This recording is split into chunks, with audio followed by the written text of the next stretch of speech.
कबीरा मन निर्बल भया जैसे गंगा नीर पाछे पाछे हरी फेरे कहत Kabir Kabir. This episode of the English book reviews that we do in Master Speaks, I have one of the legends with me, and he is called Mr. Rajesh Srivastava, and he has written such a wonderful book. And why I started with this phrase of Kabir is only for the reason because while I was coming here and while I'm in Mumbai, I spoke to a couple of people that, I'm going to meet this great person who has written this wonderful book. And his reputation was preceding at all the places wherein people said that, he is one person with a very pure heart, a person whom you can trust, a person known for his jovial nature and whatnot. So I really feel that today I'm privileged to have Sir with me.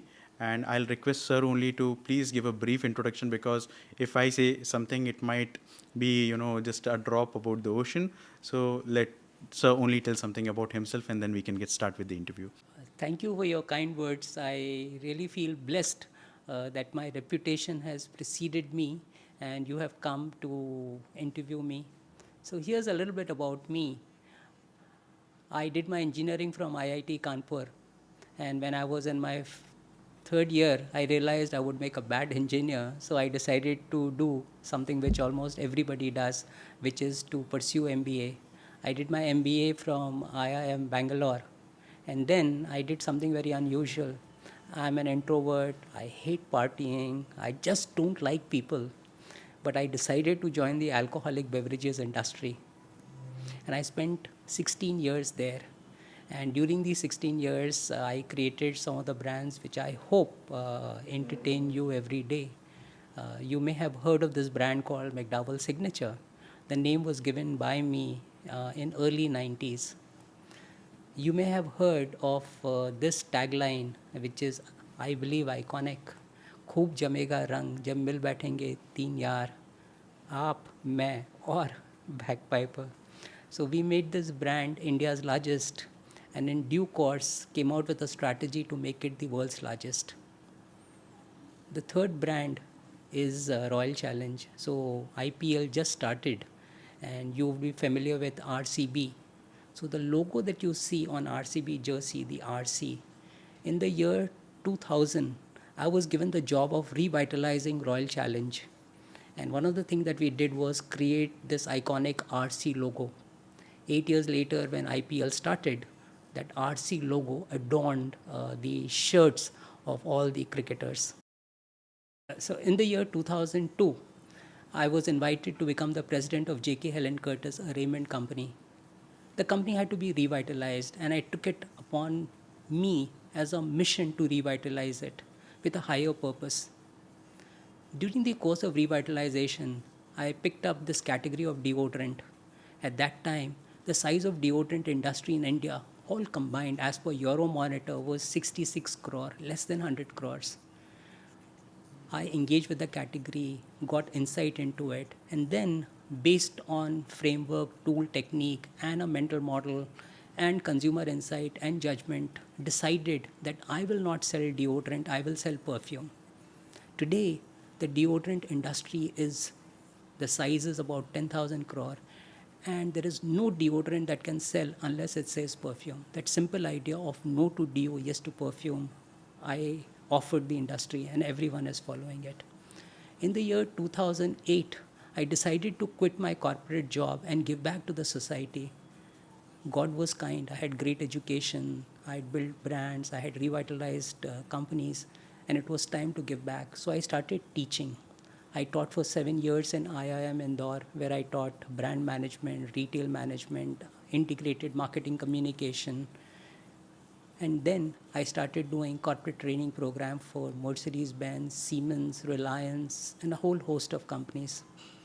During the course of this, I was invited by Penguin to write for them, and I wrote 2 books. First, The New Rules of Business, and second, The 10 New Life-Changing Skills, about which we will be speaking. Both these books are national bestsellers, and that was in brief something about me. People love your logos, people love your taglines. That's amazing, sir. So, sir, with this, I'll get started with our first question. Now that you said that you have been in the industry for a very long time, and after that you have gone to academics. So, sir, I wanted to understand from you that how do you feel about, is there a gap between academia and industry? If yes, what needs to be done and what's happening in that area? Well, there is a gap, and the gap is very, very wide. And I will restrict the conversation to the times that we are in. We are in the midst of Industry 4.0, which is not entirely formed. So I will restrict my comment to Industry 4.0. Now, the current education system that we have, and that includes the finest educational institutes in our country, they are basically tailored for the industrial era, to support the industrial era, the first three industrial revolution that took place, where people were treated like a part of a machine. They were dispensable. And the system that worked there was command and control, and the motivation strategy was carrot and stick. As a result, the education system was that you should not question authority, A.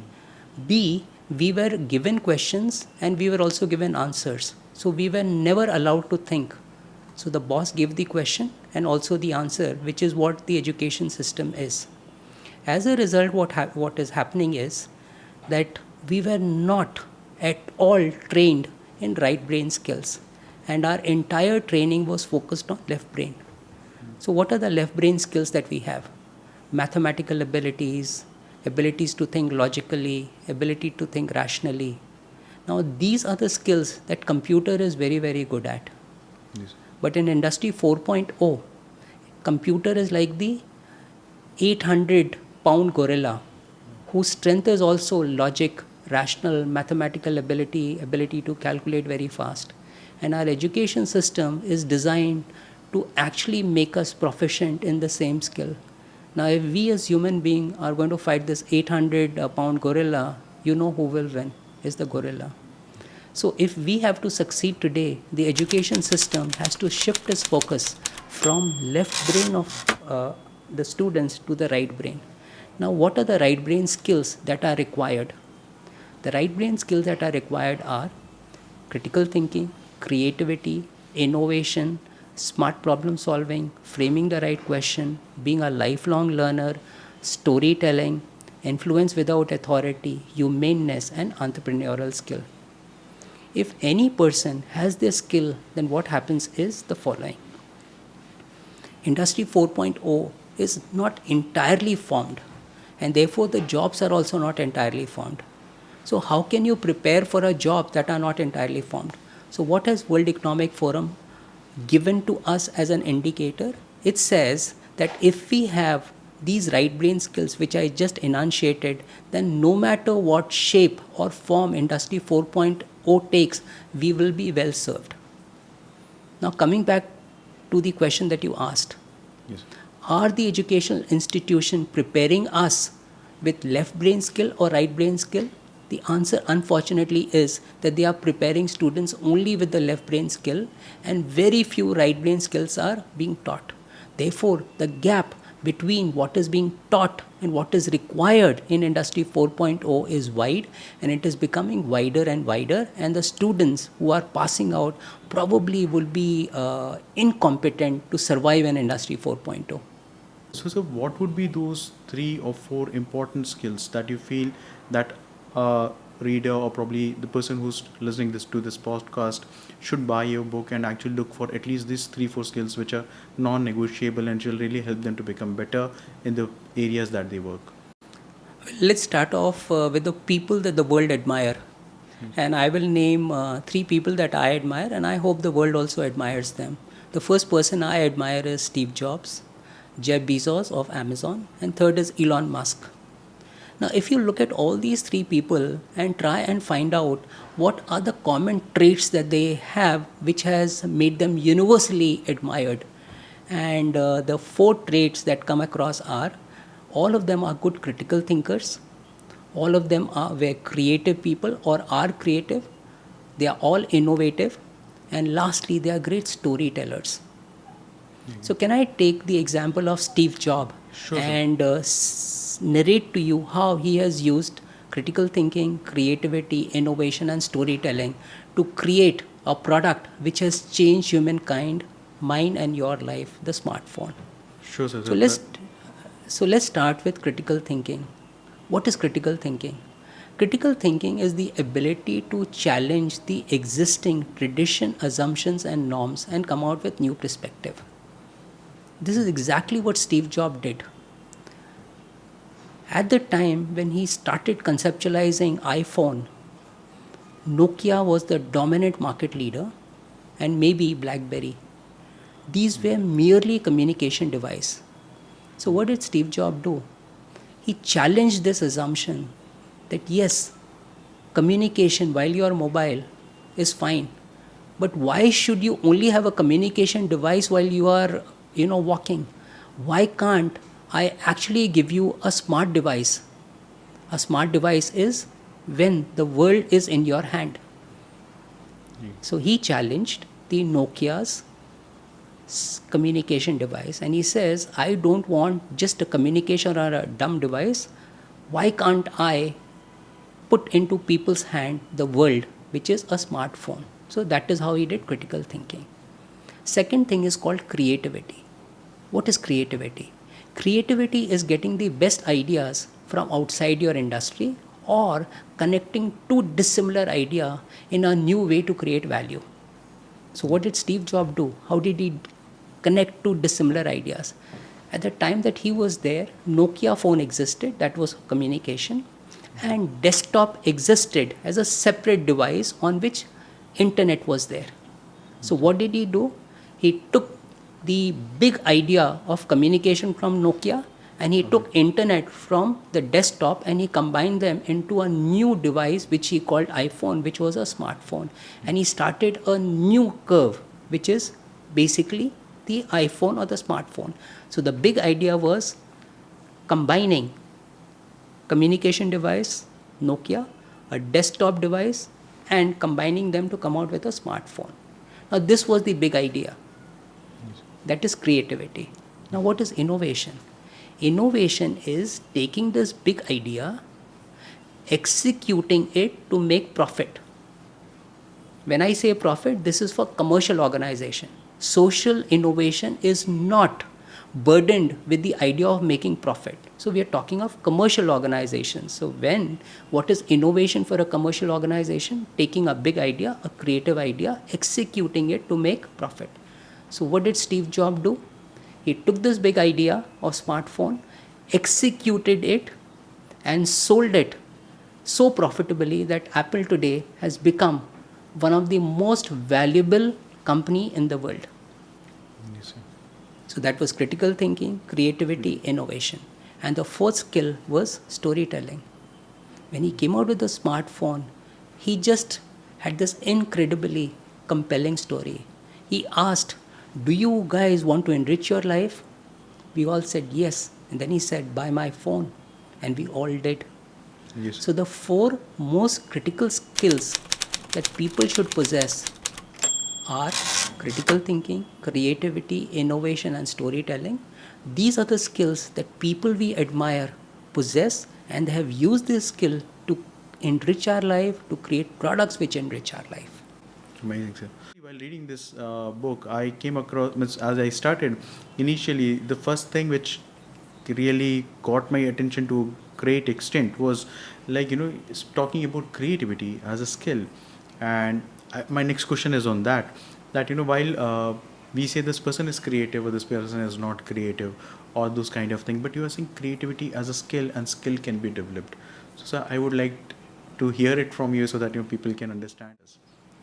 Well, most people believe that creativity is acquired, you are born with it.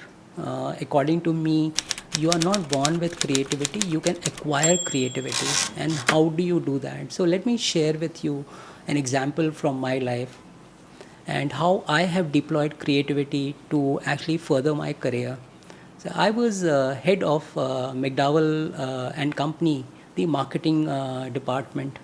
So when I was appointed as the marketing head, my boss called me and he said, you know what, McDowell is launching a premium whiskey.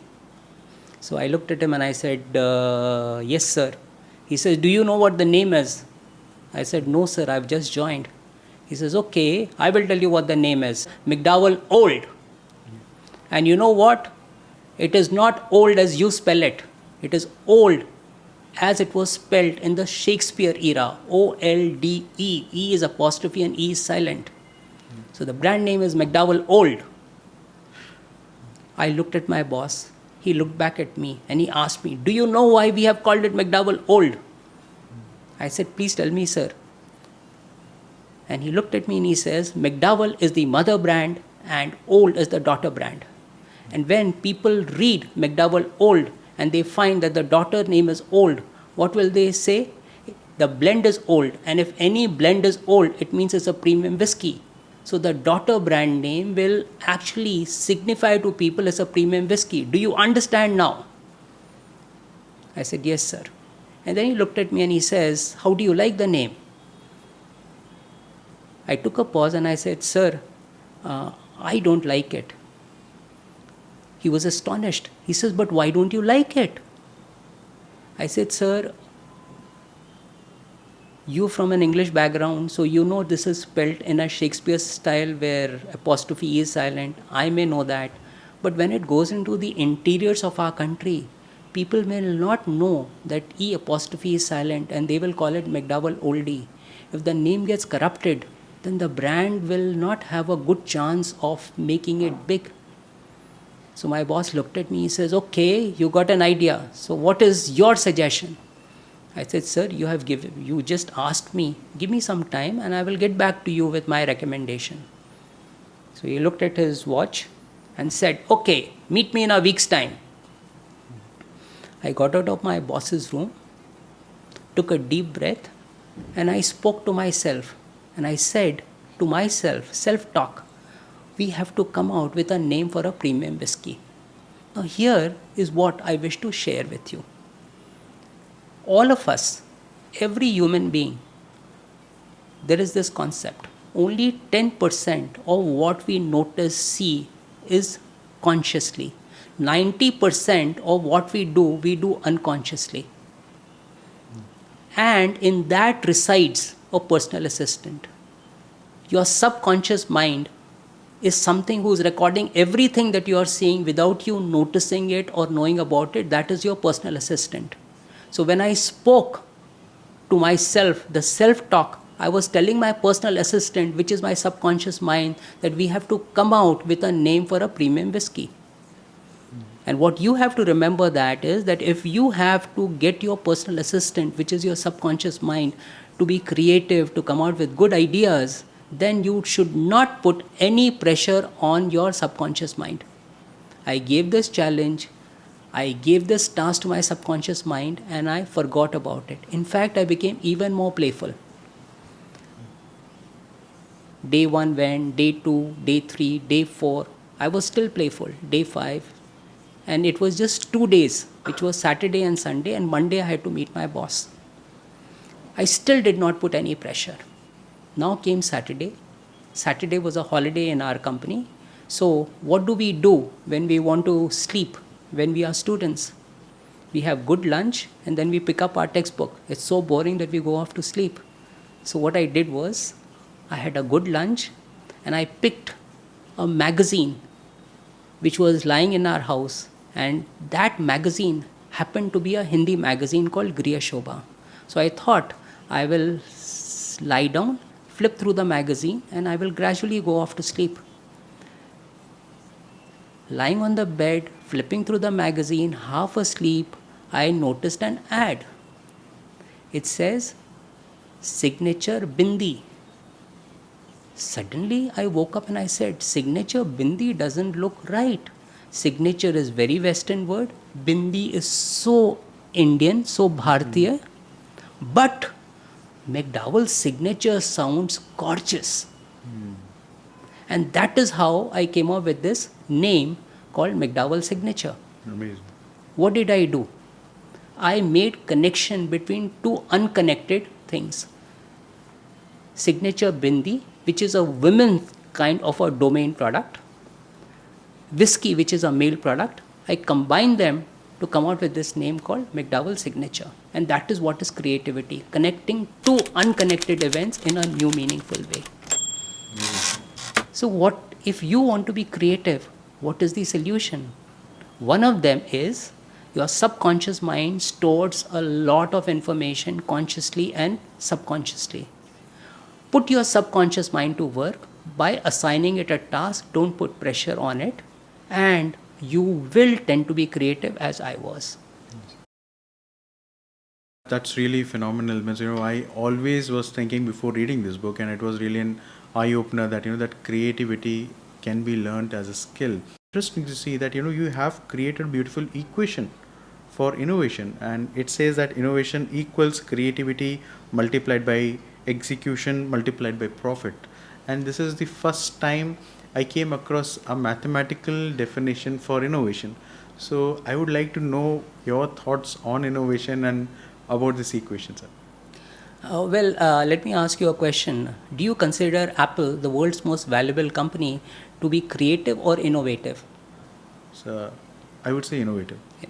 And that is what most people, classify Apple as. And most people are right about it. So what is creativity? Creativity is coming out with a big idea. And innovation is executing this big idea in a manner that it creates profit. So let's go back to the time of companies who actually had great ideas but could not execute it. The first company that comes to my mind is Xerox. And if you go through Steve Jobs' life, some of the best ideas that he got, which made Apple Apple, were actually existing in Xerox. So Xerox only had big ideas, but they did not execute it to make profit, and therefore Xerox remained where it was, and Apple, who actually got inspired by those ideas, executed it to perfection to make money, became the world's most valuable company. Let's come to two other companies that I would like to share with you. The first company is, we started with Nokia. Let's take Nokia back into our conversation. The first smartphone was actually conceptualized by Nokia. A demonstration of that smartphone was also done to the board of Nokia. But the board decided not to greenlight the project. This big idea. Oh, that's surprising. And you know why? No, And sir. this is called the sunk cost fallacy. Nokia at that time had invested so much in their production facilities, so much in a global distribution network, so much in their company-owned stores, that to protect their past investment, they allowed their future to get ruined.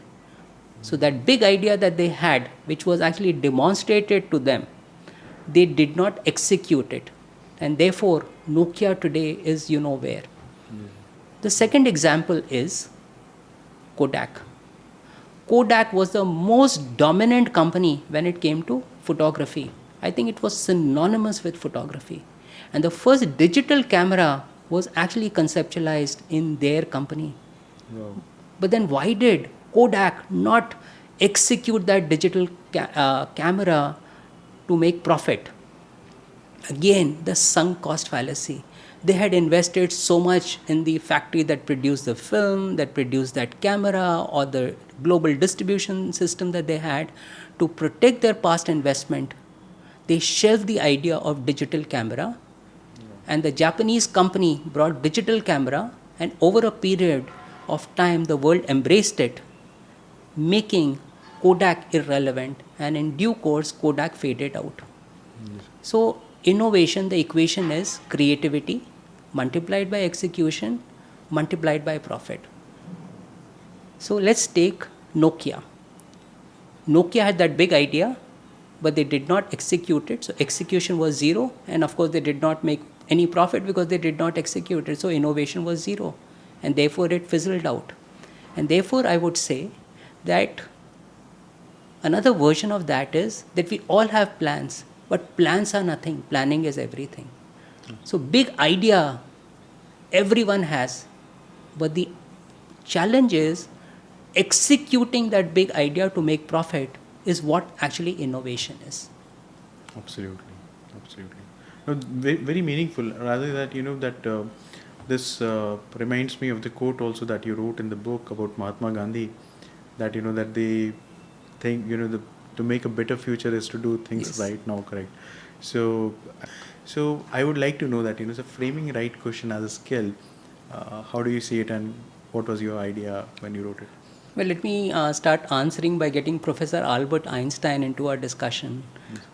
Professor Einstein said that if I had to solve a problem and I had 1 hour to solve the problem, and if my life depended on solving the problem, then I would spend 55 minutes in framing the right question.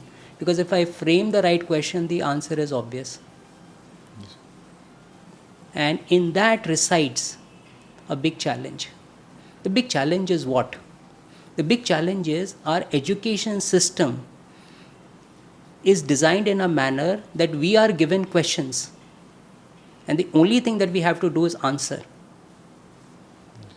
That is the education system preparing us, giving us question, and we are just supposed to answer. But when we go to the real world does not give us questions. And because we have not learned the art of framing the right question, therefore, when we enter the real world, we can't frame the question right or correctly. Therefore, we don't get the right answer. And if we don't get the right answer, we keep on struggling. I agree. So it's very rightly said. It's these things, because life throws you at situations, and situations are not articulated, and because you are in situations, and as you said, sir, that if you can't frame the right questions, you can never get the right answer. May I share an example from my corporate career to share with you how framing the right question created a category which today has become one of the most desirable categories in alcoholic beverages. Early 90s, 1990s, which is actually last century, that's how old I am. I used to handle a brand called Blue Riband gin. At that time, it was India's largest gin brand. But last century, gin was actually a very small category, meaning the size of the market, the size of gin market was very small. And the reason were many. The first reason was gin in India is perceived to be a lady's drink, and no self-respecting man wishes to be caught drinking gin. Now, if that was not bad enough, there is a taboo associated with gin. Wrongly, it is felt that drinking gin causes impotency. So men dread drinking gin, and of course being seen in public drinking gin. True. Right? As a result of both these things, the gin market remained small and the profit margin remained small. So the question before us was that we were Blue Ribbon gin. We had upward of 60% market share, but we were a big fish in a small pond. Yes, sir. And the profit margin was relatively less compared to an equivalent whiskey brand. So the challenge before us was, how do we increase the size of the market? Absolutely. How do we increase the growth rate? And how do we increase the profit of the gin segment? Now what did we do? We went to gin drinkers and asked them, what will make you drink more gin? In last century, early 1990s, 76% of the time gin was had with lime juice cordial, and gin was had during summertime. So we asked these people, what is stopping you from drinking more gin? So an average gin drinker said, the lime juice cordial bottle is kept in the kitchen because in 1990s there was no bar existing in a house, and the lime juice cordial was kept in the kitchen in the custody of the lady of the house. Absolutely. Now here is this gin drinker. It's summer, it's afternoon, and he takes out his gin bottle and he says to his wife, get me the lime juice cordial bottle. He's all set to enjoy the gin with lime juice cordial. So the wife gives him either of these three responses. The first response is, the children have made sharbat out of it and finished it. Second response is, last time when you had lime juice cordial, you did not close the lid properly. Now it has got fungus and I cannot give it to you. And the third is, this genuinely got over. So the gin drinker looked at us and said, we want to drink gin, but the lime juice cordial is never available to us. Make sure that the lime juice cordial never gets over. Yes, sir. So we got an insight from the gin drinkers, what will make them drink more gin. But in India, if you look at the alcoholic beverages market, almost 65% of that market in 1990s was made up of whiskey drinkers. So we wanted some of the whiskey drinkers to also shift their preference to gin, because even if we get a small whiskey drinker to shift their preference to gin, the gin market will explode. So we went to whiskey drinkers and asked them, what will make you drink gin?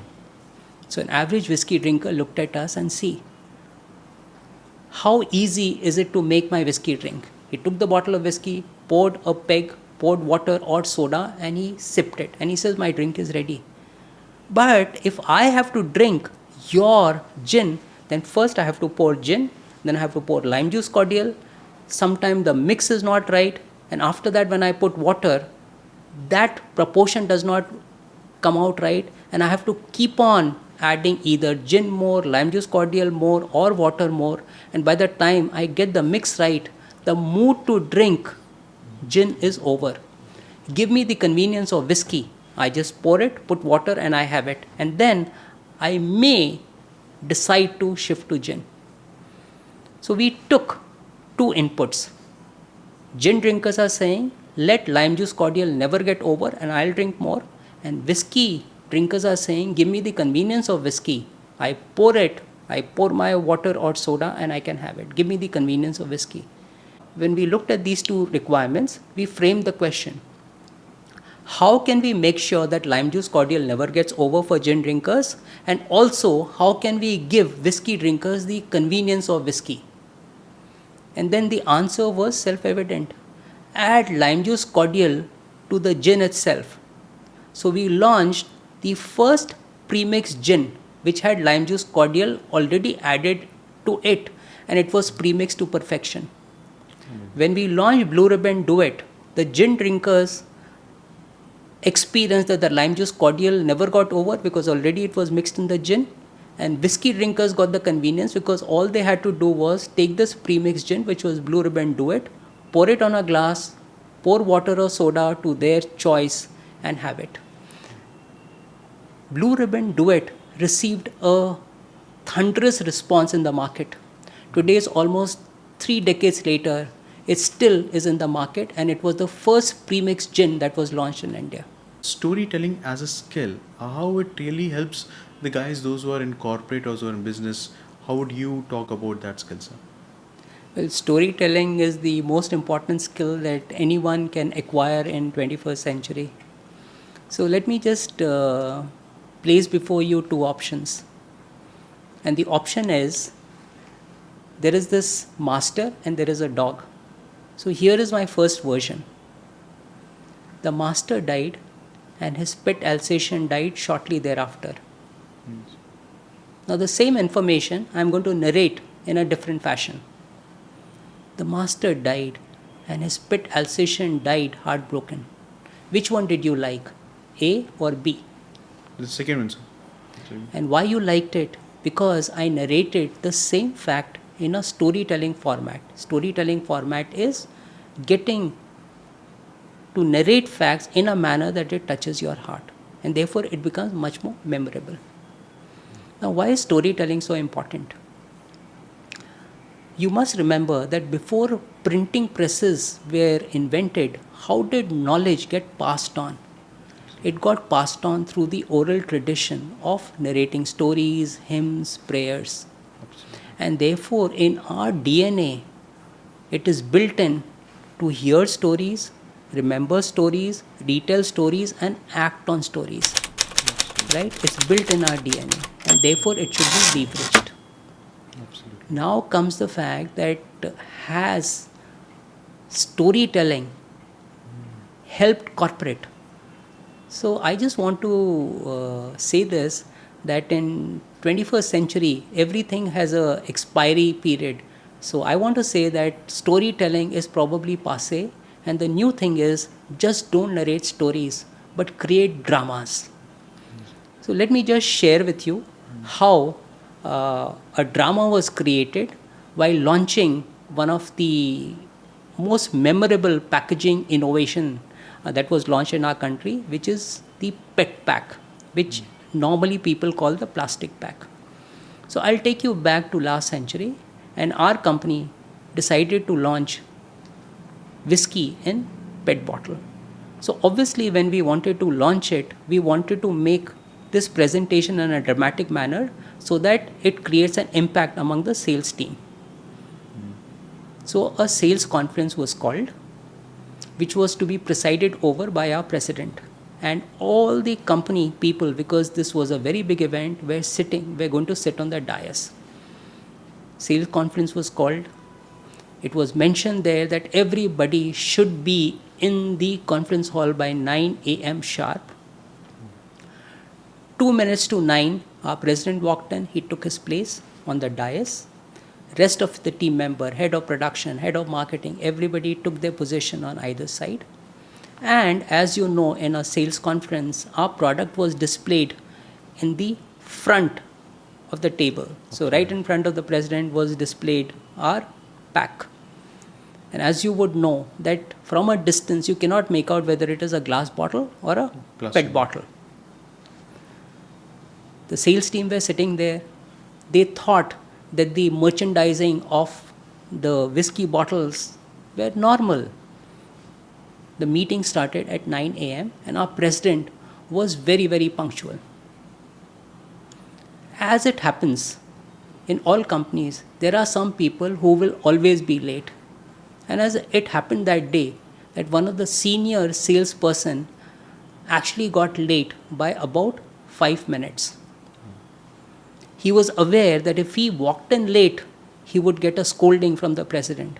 So what he did was, to make sure that he was not noticed, he decided to enter from the end of the conference hall. So slowly he opened the door, very cautiously, not to make any sound.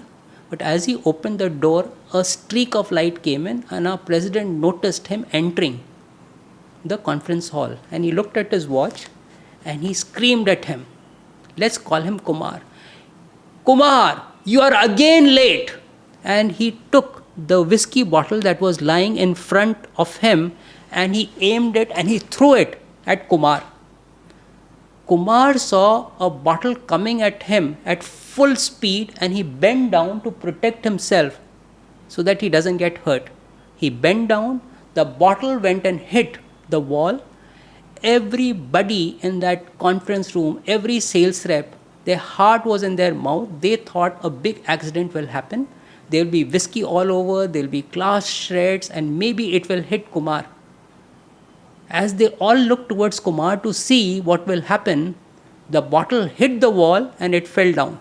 And Kumar, who had bent down to protect himself, just remained there. After a second, he realized nothing had happened to him and he got up. And then our president said, Kumar, get that whiskey bottle. Kumar picked up that whiskey bottle and he brought it. He says, you know what this whiskey bottle is? It is meant for people like you who come late, to teach them not to come. Therefore, we have made this whiskey bottle with PET. It will not break and it is for people like you who come late so that I can teach you a lesson. Now, what did our president do? In a very dramatic manner, he communicated to the sales team that here is a bottle that is unbreakable, which is a problem that it was solving, because at that time you could actually carry whiskey. So if you were traveling and you carried whiskey, the glass bottle would break and it would spoil the clothes. So here was a bottle that would not break. It is lightweight, it is convenient to carry. This drama that was staged created such a gripping experience that it actively immersed everybody into this experience. When these salespeople went away to the distributor and to their respective station, what did they do? They started doing this demonstration with the distributor. They would go to the distributor and throw the bottle. The distributor would move away and they would say, this is made out of plastic, it is unbreakable. Now, instead of story, what was staged was the next thing, which was a drama in which all the salespeople were actively immersed, and it became one of the highlights. So this is one example I wish to share with you, how by narrating a story in form of a drama, it became one of the most memorable launch and it created huge excitement in the market. Contrast this to a sales conference where the president gets up and says, you know, we are now launching a revolution in the packaging and we are launching this whiskey in a PET bottle. Go and sell it. Vis-a-vis staging this drama. Now you can understand what is the power of story when it is embedded with drama. So storytelling has these benefits of actually touching people's heart, creating an impact, and also an excellent way of communicating bad news. Furthermore, sir, coming on back to the book, and uh, while I was working with corporate and especially in the consulting business, and that too, this was pure strategy. You're talking to VP CXOs, and you are coming from a vendor side. They understand the importance, but what happens there is like you really don't have any influence or power over them. So initial days it was really a struggle. Then eventually, as you work more and more, we created some kind of practices that how to get things done or probably do something wherein you don't have really influence over others. So, and I realized that you have very beautifully crafted that here, and I really feel that I should have read this book while when it should have come almost few years early while I was in that role. So, sir, if you can please throw some light on that. Sir. Influence people over whom you have no authority is going to be one of the most important skill that you will acquire, because as you enter into industry 4.0, the job market, you will have to influence your peers, you will have to influence people and everybody. So how do you do that? So let me share an example from my corporate career. I had this desire to make Backpiper the world's largest selling brand of blended Scotch whiskey. Now, if you have to make that dream come true, then it's not a one-year exercise. It is spread over a few years. So in the year 1993, we came out with this dream to make Backpiper the world's largest selling brand of blended Scotch whiskey. Once we decided that we have to achieve this goal, the next step was to understand how much money would be required, because to make that the world's largest, we would have to increase capacity at the distillery, we will have to get more feet on the street, we would have to upgrade packaging, we would have to upgrade our communication, and a whole host of investment would be required. And that figure came to a very lofty figure. So I went up to my boss and I said, sir, if we have to, and as you also believe in that we should make Backpiper the world's largest selling brand of blended Scotch whiskey, then this is the kind of investment that is required. So he looked at me and he says, my authority is only X, but what you are demanding is X plus 1 million. I don't have that authority. So I said, sir, who has that? And he looked at me and he says, our chairman, and our chairman was Dr. Vijay Mallya. Only he has the authority to give an approval to this kind of an investment spread over multiple years. So I looked at him and I said, sir, then please get this approval from our chairman. He said, it is your idea and you should present it to him, and I will give you an opportunity to present to him. And that opportunity was presented to me in 1993. The budget meeting was called. It was held at the Oberoi, MG Road in Bangalore. Dr. Mallya was sitting in front of me, and the illustrious member of the United Spirits were sitting behind him, and I was making the presentation to him. The first slide, I looked at him and I said, sir, we will make Backpiper the world's largest selling brand of blended Scotch whiskey by the time the century rolls over. So the year when I was presenting was 1993. The century will roll over in 7 years. So I said, in 7 years, we'll make Backpiper the world's largest selling brand of blended Scotch whiskey. I thought that idea will excite him. But when I looked at him, Dr. Mallya was looking down, and what I could notice, he was doodling on a piece of paper. My proposition had not struck a chord with him. I did not lose hope. I took a deep breath and I said, sir, we will make Backpiper the world's largest selling of blended Scotch whiskey, and do you know what will happen to you? When I spoke to him and said, "What will happen to you?" he looked up and without saying a single word with his eyes, he says, "What?" And the next slide was Time magazine with Dr. Vijay Mallya's photograph on the cover, and it says, "Vijay Mallya, the man behind the world's largest selling brand of blended Scotch whiskey." As soon as that slide came, the illustrious member of United Spirits broke into an applause. Dr. Mallya kept on looking at that slide with his picture on the cover of Time magazine for a few seconds, and then he looked at me and he asked me, "Can that happen?" I looked at him and I said, "Yes, sir." And then he said, "What do I have to do?" And I said, "Sir, we require your approval for spending this much investment." He looked at our president and he said, "So what do you think, Mr. President?" Mr. President knew that the boss heart has come on the Time magazine cover. If he says no, he knew the consequence. So he said, "Yes, sir, we will make it happen." And that is how we got the approval for making or starting the investment for making Backpiper the world's largest selling brand of blended Scotch whiskey. Now, what is the technique that I had used? The technique is based on the working of human brain. Imagine 3 concentric circles. Yep. The innermost circle, and this is the structure of a brain, whether it is a man or a woman. So imagine the brain is made up of 3 concentric circles. The innermost concentric circle is called limbic brain, where emotions reside. The next layer is called extended limbic, where where behavior resides. And the last layer is called neocortex, which is the new part of the brain where rational thinking, logical thinking, and speech reside.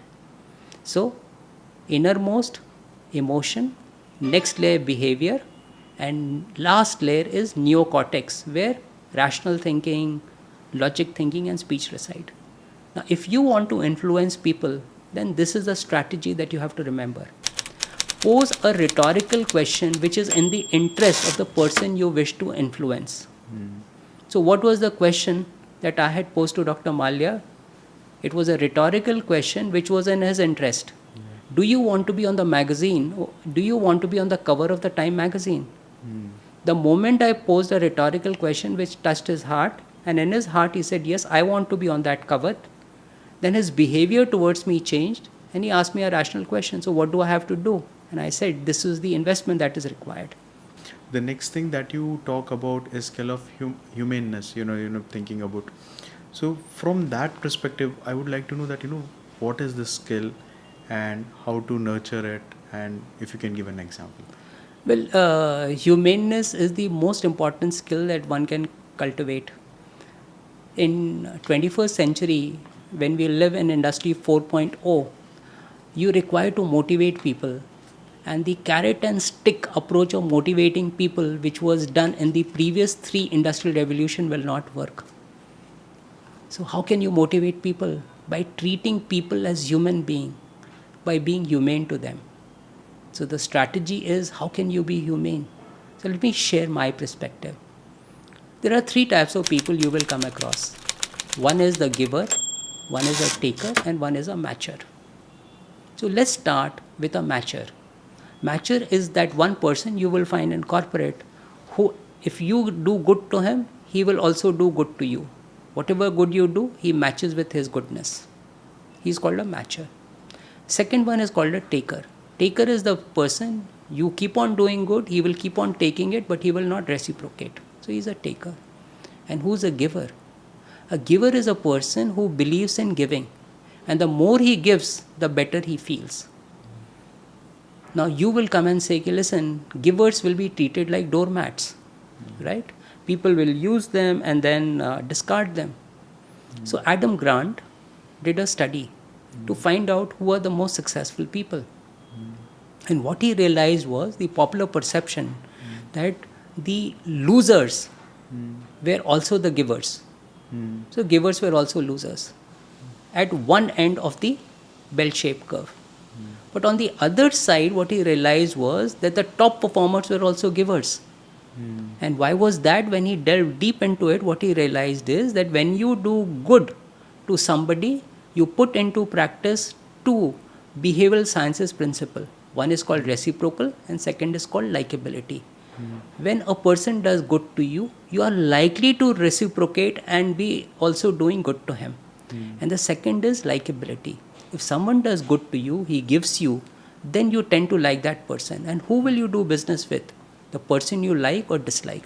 So givers, when you give, then you put into practice these two behavioral sciences concept called reciprocal principle and likability. And that is the foundation of being humane. A humane person is a giver.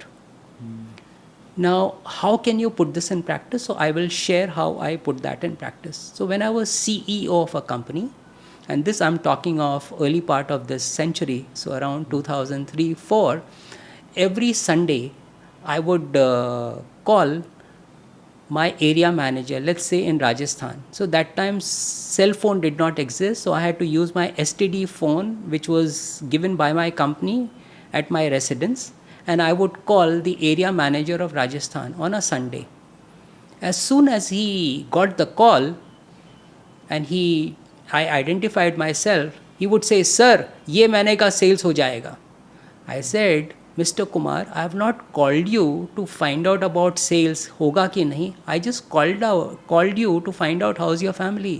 How are you doing? Are your children feeling good? Sab cheez theek hai?" So he looked at me, "Sir, sab theek hai. Sir, sale ho jayega ye mahine ka." I would again tell him, this call is not for sales. It is just about trying to find out how you are, how's your family, how's your children. He says, "Sab theek hai, sir." And I would keep the phone down. My wife, who would be hearing this conversation, would ask me.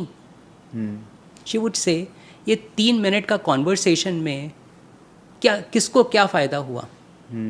I would look at her and say, and that time I was the CEO of J.K. Helen Curtis, which was a part of Raymond Group. And I posed this hypothetical question to her.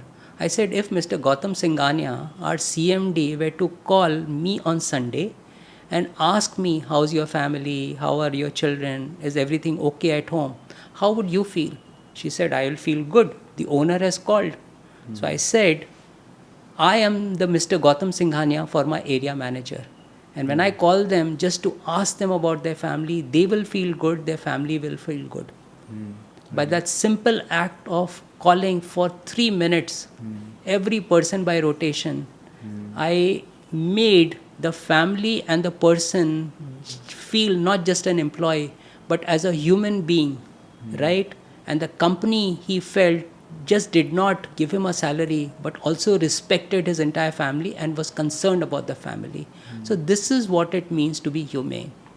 So, sir, coming to this part of the book, wherein almost like towards the end of the book, and being an entrepreneur, what I really felt and what I really was touched about in this book is like, that we see quite a lot of people giving in sermons, and they really have not tasted them. Means they are giving sermons, but they really have not worked on.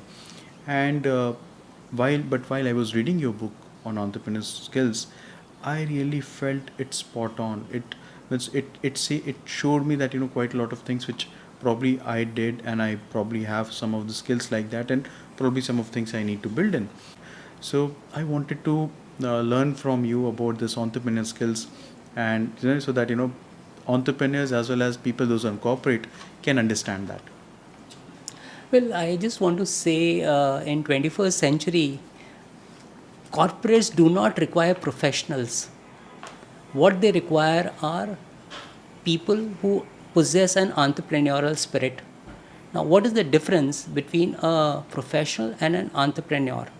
So let me share this with you, an example that was shared by Professor C.K. Prahlad. He met one person, and that person looked worried. And that person was working in an MNC, and he was heading a very big chunk of business. So Professor Prahlad asked him, "You look worried." And he said, "Yes, Professor, I'm worried because, my people are working, but they are not working with their heart. They just come and look at the watch and they work. So professor, looked at this gentleman and said, so what do you want? So he says, I want these people to work with an entrepreneurial spirit. So professor asked him, how do you define a person with an entrepreneurial spirit? So this gentleman who was worried, he says, Professor, can you explain? So Professor C.K. Prahlad wrote 2 alphabets on the board, the whiteboard. He wrote there A and R. And then he said, when you have a professional manager, then what you will find, his aspiration will always be equal to the resource or less than the resource that is available to him. Whereas if that same person has an entrepreneurial spirit, then he will not have a single rupee allocated to him as a resource, but his aspiration will be to touch the moon or to go to the moon. So what's the difference? The difference is a professional manager will get his aspiration to match the resources given by the company, whereas a person working in the company who possesses an entrepreneurial mindset will not look at the resource constraint, but will make sure that his aspiration is not restricted by the resource, but he dreams of reaching the moon. That's the first part. The second part is, how do we execute it in day-to-day working? And that is where this question comes. If this company belonged to you, what would you do? Would you work by the clock and say that, listen, the time is up and I go home?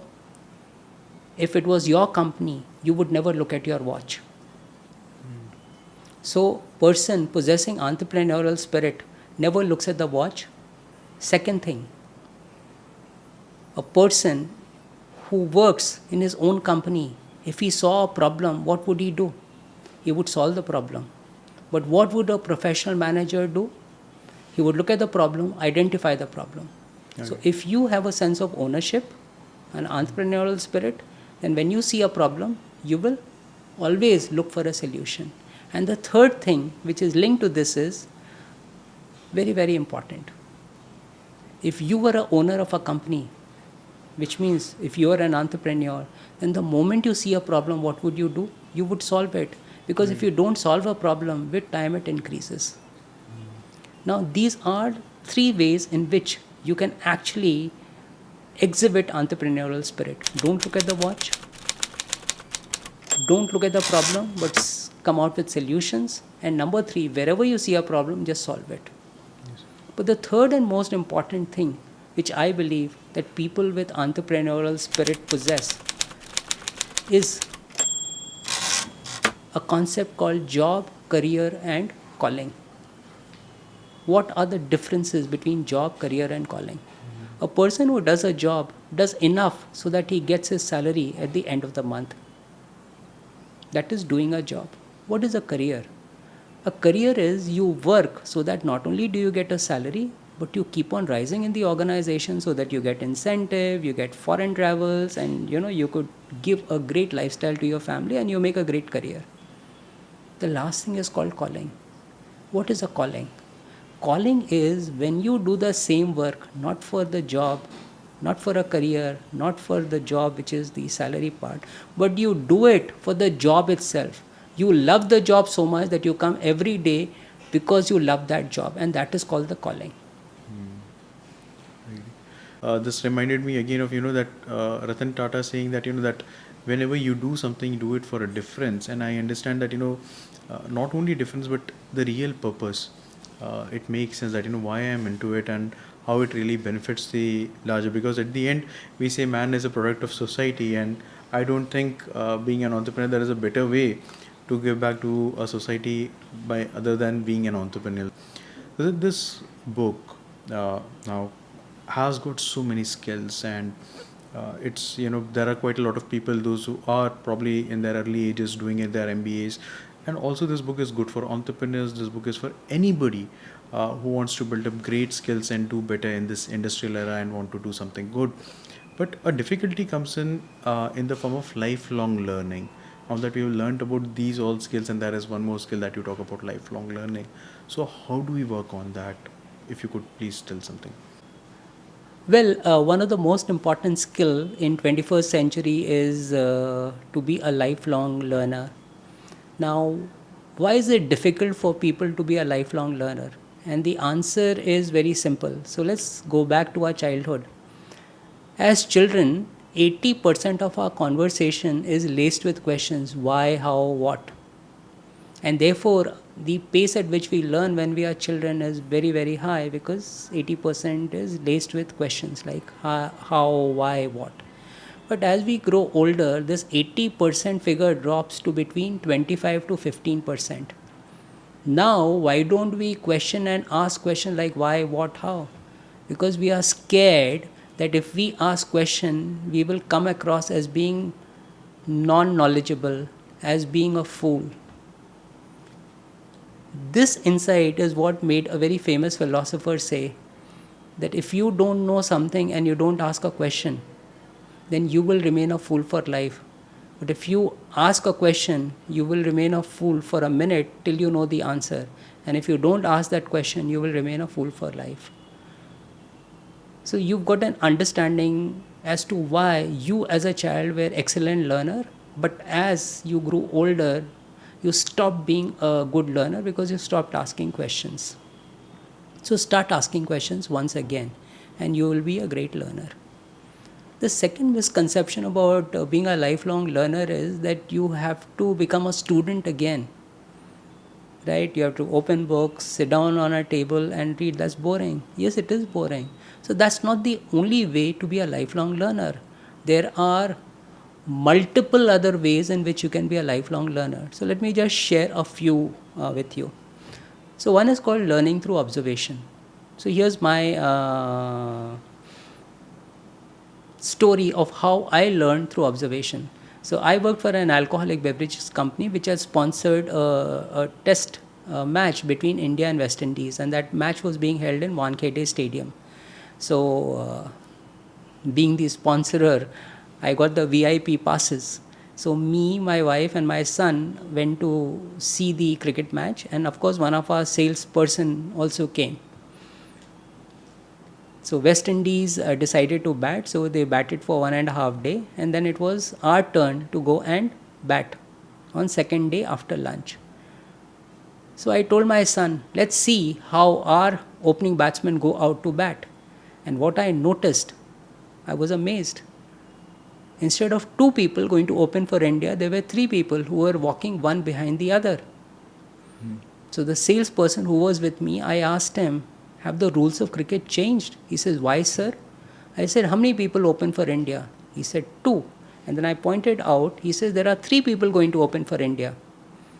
So he said, yes, sir, there are 3 people going. So I don't know why, but only 2 people open.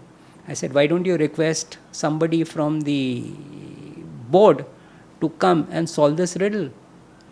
So he called one of the board members who came, not because I was a VIP, but I was signing the check. He came and asked me, what do you want? I said, how many people open for India? He said, 2. Then I said, why are 3 people going? By that time he came and I pointed to 3 people. 2 people had crossed the boundary line and were going towards the wicket to open for India. The third person was sitting in the sun wearing a helmet, and the bat was on, very close to him. Now this person had come, 2 people had gone to open for India. What do? I had to ask him a question, and I really had a genuine question. I asked him, who's that person sitting in this hot sun? This board person looked at me, says, as if I was a fool. He says, you don't know him? I said, no, I don't. He said, that is Sachin Tendulkar. So I said, but Sachin comes in at number 4. So why is he sitting in the hot sun? So he says, he is acclimatizing himself. And that day, I got the most important lesson. That the number 3 batsman was upstairs having sandwich, right? And the number 4 batsman was sitting in the sun acclimatizing himself. And that is the work ethics of Sachin Tendulkar. That is why he is called the god of cricket. I agree. Through observation, I also brought that kind of sincerity into my work ethics. And from that day, I become a much better professional. So this was learning through observation. Second thing is, you can learn from anyone. So let me give you 2 such examples. One is from my driver. When I worked in corporate, I had a hectic traveling schedule. I had to catch flights, return back to home base, and not once was my driver late. So one day I asked him, what is the thing that you practice so that you have never been late? He says, sir, if you have an early morning flight, let's say at 8 o'clock, so you tell me to come, let's say at 5 o'clock. You've already added half an hour buffer. But what I do is, to your time, I add another half an hour buffer and I tell myself I have to reach at 4:30. Now, indirectly, 1 hour buffer has been put there. So even if I am late, that 1 hour buffer is sufficient to make sure that I am never late. Right. From that driver, I learned another lesson, is to add buffer. The other example I want to share with you, which is very, very important, is for some time I was staying in Dubai and I had a caretaker. He would always serve with a smile and I asked him कि आप हमेशा खुश होके हंस के आप सर्व करते हैं, ऐसा कैसे? तो he looked at me, he said, sir, every morning मेरे पास दो ऑप्शन रहता है, या तो मैं नाराज़ होके गुस्सा होके आपको सर्व करूं या खुश होके. अगर मैं नाराज़ होके, if I am नाराज़ and I do serve you and I do some mistake, you will go and report to my bosses. And if my bosses are unhappy with me, my job will go. Then how will I support my family? On the other hand, if I serve you with a smile, you will put in a good word about me and my job will be secure and my family will be secure. So the option to be happy or to be grousy is in my hand and I choose to be happy. And that is the day I decided whatever work is assigned to me, I have two options, either to do it grudgingly or to do it happily. And I have always chosen to do whatever work is given to me happily. The third way of learning is reverse mentoring. In Industry 4.0, which is powered by technology, people of my vintage are not digital natives. Our children are. So my son got me onto Facebook, and after he taught me to be on Facebook, I'm extremely present on Facebook and I have almost 4,000 friends on Facebook. Wow. My student actually got me onto LinkedIn, and today I have upward of about 23,000 connections. Amazing, sir. Right? That is reverse mentoring. And lastly is this question is that if you want to be a lifelong learner, always choose to be in company of people better than you. So a good example would be, of late, I had the privilege of meeting Mr. Ravikant, who was the ex-MD and Vice Chairman of Tata Motors. In his company, I posed open-ended question and I listened to his answer. So he shared how they actually came out with this concept of nano. So he mentioned that when it was publicly declared that nano would cost 1 lakh rupees, he said he and his team then used outside-in model to actually come out with a nano in the price that was already declared to the rest of the world. So he says we put nano there, we put the price, then we subtracted whatever other duties that had to be paid, excise duty, etc. Let's say it was 20,000. So from 1 lakh we removed 20,000. Let's say it was the excise duty. Now we had 80,000.